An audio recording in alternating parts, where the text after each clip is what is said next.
오늘 하나님께서 저희에게 주신 말씀은 시편 45편 1절부터 17절까지의 말씀입니다. 시편 45편 1절부터 17절까지의 말씀, 제가 가지고 있는 성경으로 구약 성경 835페이지에 있습니다. 시편 45편 1절부터 17절까지의 말씀을 우리 천천히 함께 읽도록 하겠습니다. 내 마음이 좋은 말로 왕을 위하여 지은 것을 말하리니 내 혀는 글솜씨가 뛰어난 서기관의 붓끝과 같도다. 왕은 사람들보다 아름다워 은혜를 입술에 머금으니 그러므로 하나님이 왕에게 영원히 복을 주시도다. 용사여 칼을 허리에 차고 왕의 영화와 위엄을 입으소서. 왕은 진리와 온유와 공의를 위하여 왕의 위엄을 세우시고 병거에 오르소서. 왕의 오른손이 왕에게 놀라운 일을 가르치리이다. 왕의 화살은 날카로워 왕의 원수의 염통을 뚫으니 만민이 왕의 앞에 엎드러 지는도다. 하나님이여, 주의 보좌는 영원하며 주의 나라의 규는 공평한 규이니이다. 왕은 정의를 사랑하고 악을 미워하시니 그러므로 하나님 곧 왕의 하나님이 즐거움의 기름을 왕에게 부어 왕의 동료보다 뛰어나게 하셨나이다. 왕의 모든 옷은 모략과 침향과 육개의 향기가 있으며 상하궁에서 나오는 현악은 왕을 즐겁게 하도다. 왕이 가까이 하는 여인들 중에는 왕들의 딸들이 있으며 왕후는 오빌의 금으로 꾸미고 왕의 오른쪽에 서도다. 딸이여, 듣고 보고 귀를 기울일지어다. 내 백성과 내 아버지의 집을 잊어버릴지어다. 그리하면 왕이 내 아름다움을 사모하실지라. 그는 내 주인이시니 너는 그를 경배할지어다. 두로의 딸은 예물을 드리고 백성 중 부한 자도 내 얼굴 보기를 원하리로다. 왕의 딸은 궁중에서 모든 영화를 누리니 그의 옷은 금으로 수놓았도다. 수놓은 옷을 입은 그는 왕께로 인도함을 받으며 시종하는 친구 처녀들도 왕께로 이끌려 갈 것이라.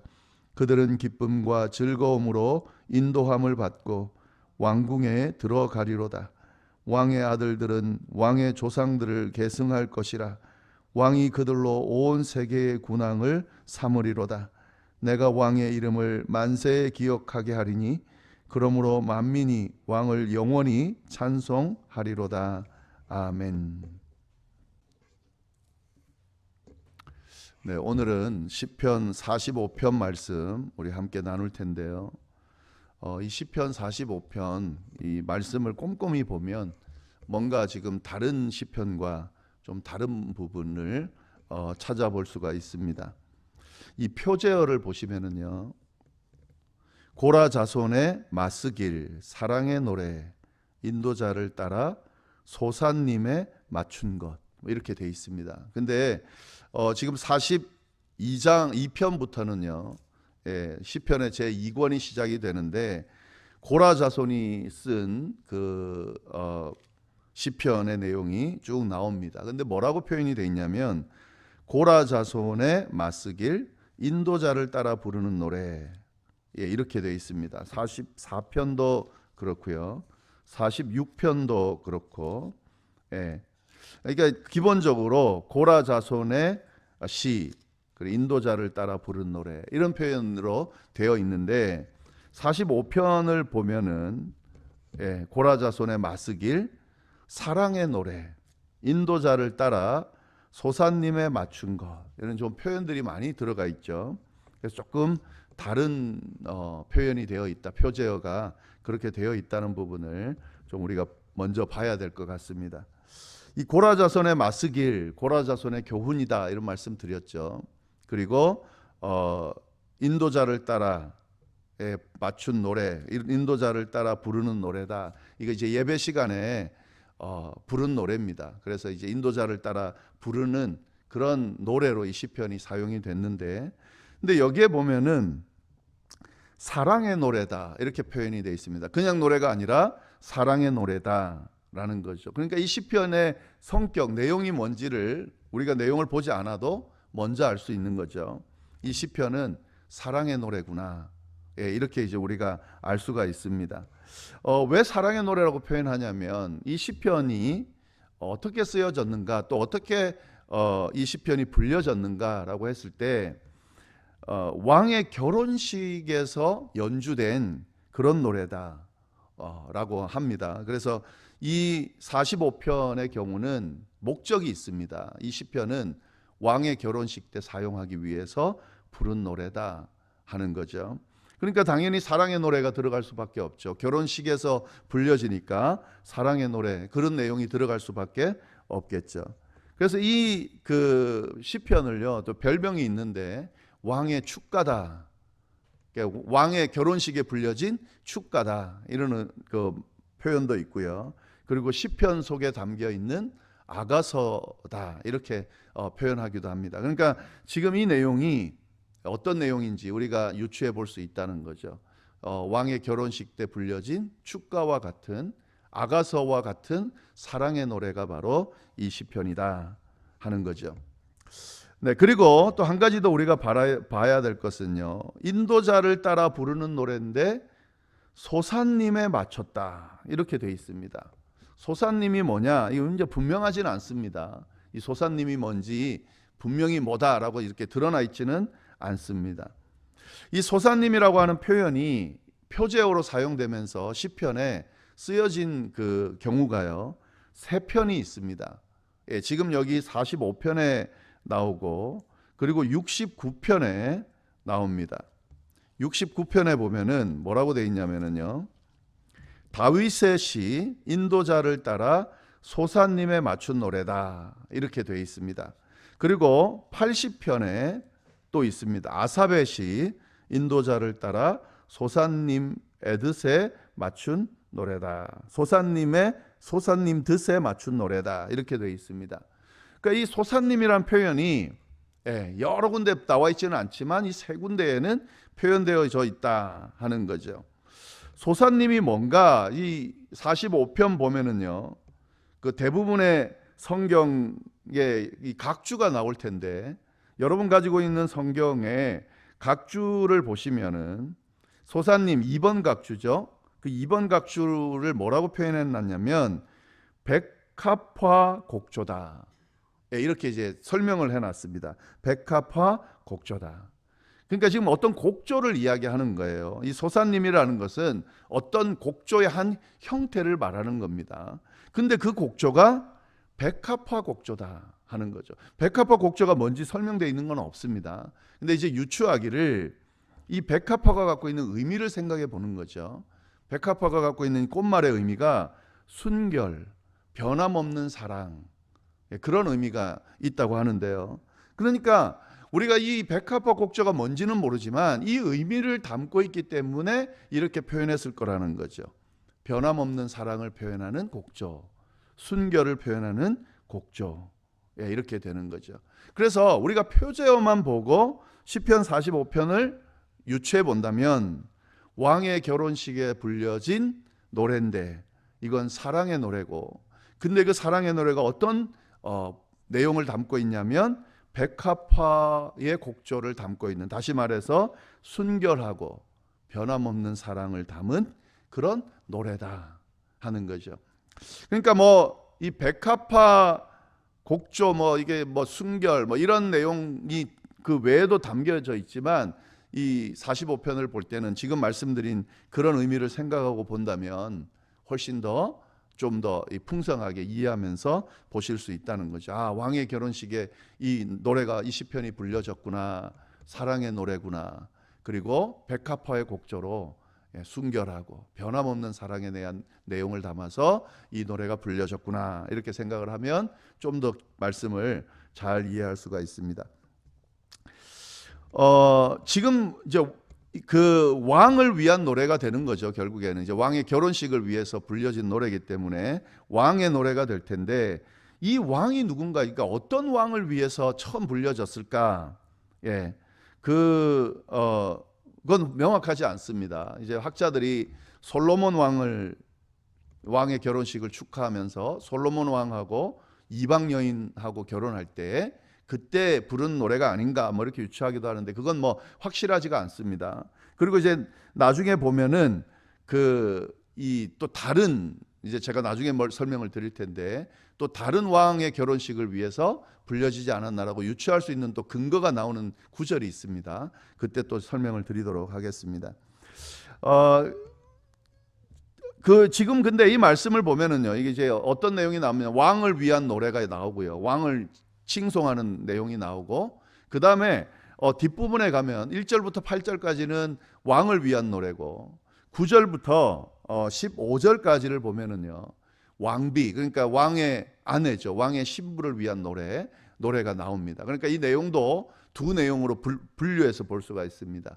왕을 위한 노래와 그 다음에 왕의 신부를 위한 노래가 또 이렇게 나눠져서 나온다 하는 것도 좀 생각하면서 보시면은 더 좋겠습니다.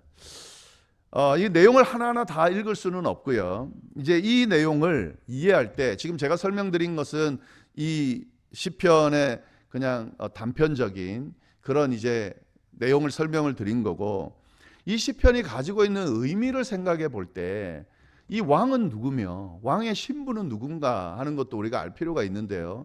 그냥 단순하게 이 시편의 내용만 봐가지고는 왕이 누구를 의미하는지, 왕의 신부가 누구를 의미하는지 유추할 수는 있지만 정확하게 알 수는 없습니다. 근데 이 시편을 신약 성경에서 인용하는 부분이 있습니다. 그러니까 이 시편의 한 구절을 신약 성경의 한 책에서 인용하는데, 그 책에서 이 시편 45편의 한 구절을 왜 인용했을까를 알면 지금 이 왕은 누구며 왕의 신부는 누군지를 우리가 좀 잘 알 수 있다는 거죠. 그래서 그 부분을 먼저 좀 보면은 좋겠습니다. 히브리서, 성경을 찾으실 분들은 좀 찾아주시면 좋겠는데, 히브리서 1장 8절 9절 말씀,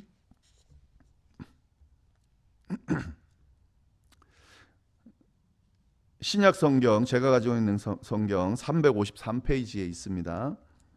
히브리서 1장 8절 9절 말씀을 좀 보겠습니다. 우리 한 목소리로 함께 한번 봉독하겠습니다. 아들에 관하여는 하나님이여 주의 보좌는 영영하며 주의 나라의 규는 공평한 규이니이다. 주께서 의를 사랑하시고 불법을 미워하셨으니 그러므로 하나님 곧 주의 하나님이 즐거움의 기름을 주께 부어 주를 동료들보다 뛰어나게 하셨도다 하였고.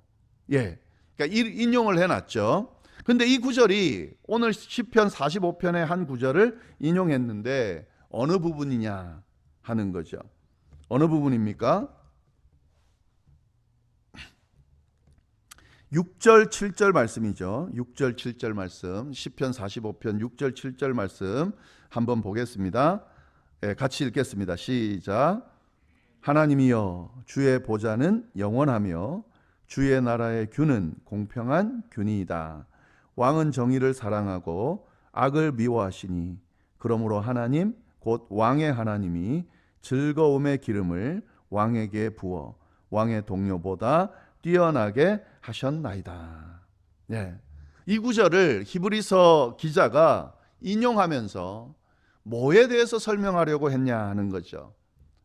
히브리서 보면 뭐라고 되어 있습니까? 아들에 관하여. 여기서 아들은 누굽니까? 하나님의 아들을 말하는 거예요. 예수 그리스도를 말하는 겁니다. 그래서 지금 이 히브리서 기자는 이 구절을 인용하면서 예수 그리스도, 메시아로 오신, 인류를 구원하러 오신 메시아이신 그리스도이신 예수를 지금 설명하고 있다 하는 거죠. 그래서 이 구절을 어떻게 이해할 수 있냐면, 이 내용은 결국 오실 메시아에 대한 예언의 내용이다라고 이렇게 우리가 연결해서 볼 수가 있다는 거죠. 물론 어느 왕의, 이 당시 어떤 왕의 결혼식을 축하하면서 지은 시편이지만 사실은 그 의미 안에는 오실 메시아에 대한 찬가에 대한 내용이 이 안에 들어가 있다 라는 거죠. 이걸 이해하면서 보면은요, 왕을 위한 노래는 누구를 위한 노래가 되겠습니까? 예수 그리스도를 위한 노래가 되겠죠. 왕으로 오신 예수 그리스도를 위한 노래가 되겠죠.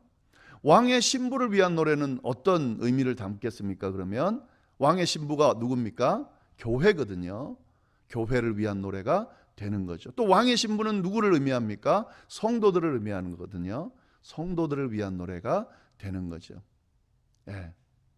그래서 이렇게 연결해서 볼 수 있어야 됩니다. 왕의 결혼식을 축하하면서 부른 사랑의 노래, 순결하고 변함없는 사랑에 대한 노래의 의미다라고 하는 관점으로도 봐야 되고요. 신약과 연결해서 히브리서에 나오는 그 인용한 내용과 연결해서 예수 그리스도, 왕으로 오신 예수 그리스도를 높이는 그런 위한 노래고, 또 왕의 신부되는 교회와 성도들을 위한 노래다라고 생각하면서 이 말씀을 좀 볼 수 있어야 된다 하는 거죠. 자, 그러면 몇 구절만 좀 보도록 하겠습니다. 1절부터 8절까지가 왕에 대한 노래고, 예수 그리스도 메시아를 위한 노래다라고 했는데, 1절 말씀 먼저 보시면은요, 1절에 이렇게 되어 있죠. 내 마음이 좋은 말로 왕을 위하여 지은 것을 말하리니 내 혀는 글솜씨가 뛰어난 서기관의 붓끝과 같도다. 이 시편 기자가 글을 쓰는데, 왕의 결혼식을 위해서 내가 왕을 위해서 시를 하나 올리겠습니다 라고 지금 이야기를 하면서 시편을 시작하는 거죠. 근데 글을 잘 쓰는 서기관의 글, 그 사람이 글을 쓰듯이 내가 축하의 시를 글을 써서 지금 올리겠습니다. 지금 왕을 위해서 특별히 시를 지었습니다 라고 하는 의미로 지금 이야기를 하고 있는 거죠. 그가 왕을 위해 올린 시는 어떤 내용인가? 2절에 나오는 내용을 보면은요, 2절의 말씀은 이렇게 되어 있습니다. 2절은 짧으니까 한번 읽어보면은 같이 읽겠습니다. 시작. 왕은 사람들보다 아름다워 은혜를 입술에 머금으니 그러므로 하나님이 왕에게 영원히 복을 주시도다. 내가 지금 왕을 찬미하는데 왕은 어떤 분이냐? 어떤 사람들보다 아름다운 사람이다. 그리고 은혜를 입술에 머금은 사람이다. 지금 이 시편 기자가 바라보는 왕은 어떤 왕이냐면 다른 어떤 사람들보다 아름다운 사람이고 입술에 은혜를 머금은 사람이다 하는 거죠. 은혜를 입술에 머금었다는 건 어떤 의미가 될까요? 그의 입을 통해서 은혜의 말이 흘러나온다는 거죠. 은혜를 입술에 머금었다는 것은 그런 의미가 있는 겁니다. 은혜를 베푸는, 은혜의 말이 흘러나오는 그런 존재다. 이 왕은 어떤 사람이냐면 세상의 그 어떤 사람보다 아름다운 사람이고 그의 입에서는 은혜의 말이 흘러나온다. 그래서 하나님이 어떻게 한다는 거죠? 영원히 복을 주신다. 이게 이제 이 시편 기자가 찬미하는 왕의 모습입니다. 이 모습이 누구라 그랬습니까? 예수 그리스도라는 거죠.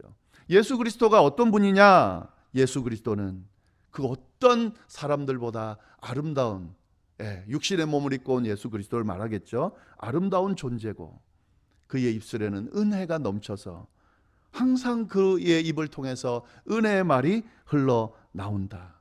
그래서 하나님께서 그를 영원히 복을 주실 수밖에 없다라고 지금 예수 그리스도에 대해서 평가하고 있는 겁니다. 우리가 믿고 섬기는 예수님이 어떤 분입니까? 우리 사순절 기간 이 예수님의 십자가의 고난과 또 죽으심, 부활하심 묵상하고 있는데, 이런 은혜를 베풀어 주신 예수님 어떤 분입니까? 그 어떤 존재보다 아름다우신 분이고 은혜로우신 분이십니다. 우리를 은혜로 대하시는 분이시고 그의 입술을 통해 나오는 모든 말씀들이 은혜로 우리에게 다가와서 그 은혜 때문에 인류가 살게 되고 우리가 살게 되는 역사가 일어난다. 지금 그 고백을 하고 있는 거죠. 그리고 3절부터 쭉 그 다음에 나오는 내용은 뭐냐면, 이 왕의 용맹스러움, 왕은 용사신데 용맹스러운 분이십니다. 이제 이걸 이야기하고 있습니다. 이 다 읽기에는 좀 시간이 부족하고요. 쭉 보시면 그렇습니다. 그러니까 지금 왕이 용맹스럽다는 말은 뭡니까? 공의를 위해서, 정의를 위해서 싸우시는 분이다 하는 그런 의미가 있는 거죠. 이 왕이 누굽니까? 바로 예수님이죠. 그러니까 예수님의 성품이 하나 더 드러나는 겁니다. 예수님은 은혜로우신 분이시지만 또 잘못된 것을 바로잡아 공의를 세우시는 분이고 대적들과 싸워서 이기심으로 정의를 세우는 분이시다 하는 거죠. 이 세상 악한 세력과 싸워서 이기시고 사망 권세를 이기시고 부활하시고 영광의 자리에 오르신 분이 바로 예수님이다. 우리 예수님은 은혜로우시며 공의로우신 분이시다. 우리가 예수님을 믿고 예수님을 따를 때에 항상 기억해야 되는 내용이 있습니다. 은혜만 생각하면 안 됩니다. 예수님은 은혜로운 분이셔서 우리의 모든 죄를 사하시고 우리를 구원하시는 분이십니다. 그러나 예수님은 공의로우신 분이십니다. 우리의 잘못된 모습을 그대로 용납하시는 분이 아니십니다. 우리를 대적하는 이들을 그냥 내버려 두시는 분이 아니십니다. 항상 두려운 마음으로 주님 앞에 우리의 모습을 돌아보고 그냥 자꾸 하나님이 용서하고 용납한다 그러니까 막 살게 되는 경우도 있는 것 같아요. 그냥 이 정도면 용서해 주시겠지. 내가 막 행동한 행동들에 대해서 하나님이 그냥 넘어가 주시겠지. 그렇지 않습니다. 은혜로우신 하나님이지만 공의로운 하나님입니다. 행동 하나하나를 하나님이 보시면서 반드시 책임을 물으실 겁니다. 그 부분도 우리가 늘 생각하면서 행동할 수 있어야 되고 말할 수 있어야 됩니다. 그러나 그런 우리의 모습, 연약하고 실수하는 모습들을 보일 때에 하나님은 또 예수님은 또 은혜로운 분이십니다. 잘못했다고 용서하고 회개하고 그 모습을 고치려고 몸부림치는 그런 사람들을 또 품어주시고 용서해 주시고 다시 세워주시는 분이시다. 이 공의로운 하나님, 공의로운 예수님과 은혜로운 예수님의 이 관계를, 긴장관계를 늘 생각하면서 예수님에 대해 생각하고 하나님에 대해 생각하고 그분을 쫓을 수 있어야 된다 하는 거죠. 네, 이 부분은 그렇게 쭉 보시면 될 것 같고요. 이제 9절부터 15절까지의 내용을 보면은 왕의 신부를 위한 노래가 지금 나오죠. 그 중에 쭉 그렇게 보시고요. 10절, 11절 말씀을 보시면 우리 같이 한번 읽어볼까요? 10절, 11절 말씀. 딸이여 듣고 보고 귀를 기울일지어다. 내 백성과 내 아버지의 집을 잊어버릴지어다. 그리하면 왕이 내 아름다움을 사모하실지라. 그는 내 주인이시니 너는 그를 경배할지어다.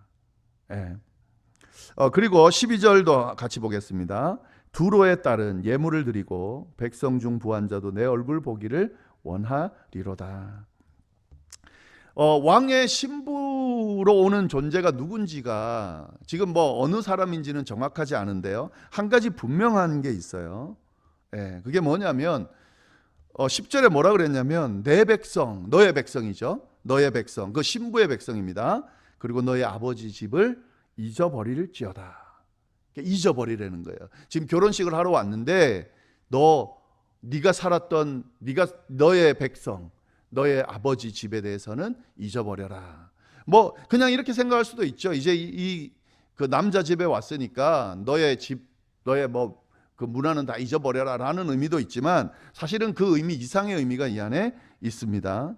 왜냐하면 두로의 딸이라고 돼 있죠. 두로의 딸. 두로의 딸. 이 두로는 이방 지역이죠. 이방 지역의 딸. 그러니까 지금 이 여인이 어떤 여인이냐면 이방 여인이라는 거예요. 이방 여인. 이스라엘 백성이 아닙니다. 이스라엘 여인이 아닙니다. 이방 여인입니다. 그래서 이거를 이제 유추하면서 어느 왕의 결혼식일까를 찾을 때에 아까 말씀드린 것처럼 솔로몬 왕과 이방 여인과의 결혼식이다라고 유추하기도 하지만 이 두로의 딸이 나오는 그 딸, 그 신부로 왕의 신부로 온 그 딸을 보면 이세벨이 두로의 딸이에요. 이세벨, 아합 왕의 그 부인이죠. 이세벨, 엘리야를 죽이려고 했던 그 이세벨이 두로의 딸입니다. 그래서 아합 왕하고 이세벨과의 결혼식을 위해서 부른 노래다라고 이야기하는 사람도 있습니다. 근데 어떤 건지는 정확하지는 않은데 여하튼 이방 여인과의 결혼식을 지금 하고 있다는 거죠. 그래서 지금 이 이방 여인에게 이 시편 기자가 이 시편 내용을 통해서 이야기를 하고 있는 거죠. 뭐라고 그러는 겁니까? 너의 집, 너의 백성, 너의 문화, 너의 아버지의 집 다 잊어버리라 하는 거죠. 이방 문화는 뭡니까? 이 유대인들이 말하는 이방 문화는 우상을 숭배하는 문화죠. 예, 우상을 섬기는 문화고 우상을 섬기는 풍습을 갖고 있는 문화죠. 예, 그러니까 지금 뭐를 이야기하는 겁니까? 너가 지금까지 섬겨왔던 이방 문화, 이방신, 예, 이방신을 섬기는 습관, 이런 걸 다 잊어버리라는 의미가 되는 거죠. 예, 그렇게 연결해서 보면 좋습니다. 그리하면 왕이 내 아름다움을 사모할 것이다. 이방신을 버리고 뭘 하라는 거예요? 오직 하나님만 섬기라. 그 왕의 하나님이신, 이스라엘의 하나님이신 그 하나님만 섬기는 그런 삶을 살면 왕이 너를 사랑할 거다, 이뻐할 거다 라고 지금 이야기를 하고 있습니다. 이 내용을 그 왕의 신부가 교회다, 왕의 신부가 성도다라는 말과 연결해서 본다면 어떤 의미가 되겠습니까? 교회가 어떤 방향으로 나가야 되겠습니까? 이방 신들, 우상을 섬기지 않고, 우상의 풍습을 따르지 않고, 우상의 문화를 따르지 않고 오직 하나님만 섬기라고 하는 그런 명령과 같은 거죠. 왕과 결혼하려면, 예수 그리스도와 결혼하려면, 예수 그리스도를 온전히 따르려면 그 모습이 있어야 된다. 그래야 사랑받는다라는 말을 지금 하고 있는 겁니다. 옛 풍습을 잊어버리고, 옛 습관을 잊어버리고, 우상을 버리고, 우상을 따르는 모습을 버리고, 이 세상 풍조에 휩쓸리지 않고, 이 세상이 좋아하는 것, 좋다고 하는 것, 다 그렇게 흘러가는 것, 다 그 방향으로 바라보는 것, 그거 바라보지 않고 오직 하나님만 바라보고 섬기고 따르는 그런 모습으로 왕의 결혼식, 왕의 신부가 되어서 그렇게 살라고 하는 내용이 이 안에 포함되어 있다라고 하는 사실입니다. 굉장히 도전적이죠. 예. 목회하다 보면, 또 신앙생활 하다 보면 자꾸 여기까지는 괜찮고 여기까지는 세상적으로 살고 이만큼만 하나님을 섬겨도 되지 않나라는 그런 모습을 보일 때가 있습니다. 그렇게 말하는 사람도 있지만 그런 모습으로 신앙생활 하는 경우가 많이 있습니다. 저도 그럴 때가 있고요. 또 그렇게 신앙생활 하는 분들이 많이 있습니다. 약간 걸쳐놓고 이 정도는 즐기고 이 정도만 하나님 섬기고, 그래서 내가 하나님 부르실 때 그냥 천국 가면 되지 하는 걸로 그렇게 안일하게 신앙생활 하는 경우가 많이 있습니다. 사순절을 맞아서 한번 도전드리면 그 모습은 온전하고 순결한 하나님의 신부, 예수님의 신부의 모습은 아니에요. 성도의 모습은 아닙니다. 오직 하나님만 바라보고 하나님께서 원하시는 것이 무엇인지를 보고 하나님이 기뻐하고 즐거워하는 일들을 행하면서 그렇게 주어진 삶을 살아가는 사람들이 바로 온전한 그리스도인이고, 그렇게 살아가야 하나님이 기뻐하는 삶을 사는 거다라고 하는 사실을 잊어버리면 안 돼요. 놓치면 안 됩니다. 오늘 이 말씀을 통해서 다시 한번 좀 깨달을 수 있기를, 또 이 깨닫는 정도가 아니라 정말 말씀대로 살아가는 온전한 그리스도인들이 다 될 수 있기를 간절히 바랍니다. 기도하겠습니다. 하나님 아버지, 참으로 감사합니다. 귀한 시편 45편의 말씀을 통해 다시 한번 예수 그리스도가 어떤 분이신지, 또 그와 함께 그의 신부가 되는 교회가 어떤 모습이어야 하는지, 성도가 어떤 모습이어야 하는지 주님 잘 보여주셔서 알려주셔서 감사합니다. 은혜를 베푸시는 예수님, 그러나 공의로우신 주님, 틀린 것을 바로 잡으시고 악한 것을 심판하시는 주님, 그 주님의 모습을 온전히 따르는 우리가 될 수 있도록 주여 인도하여 주시고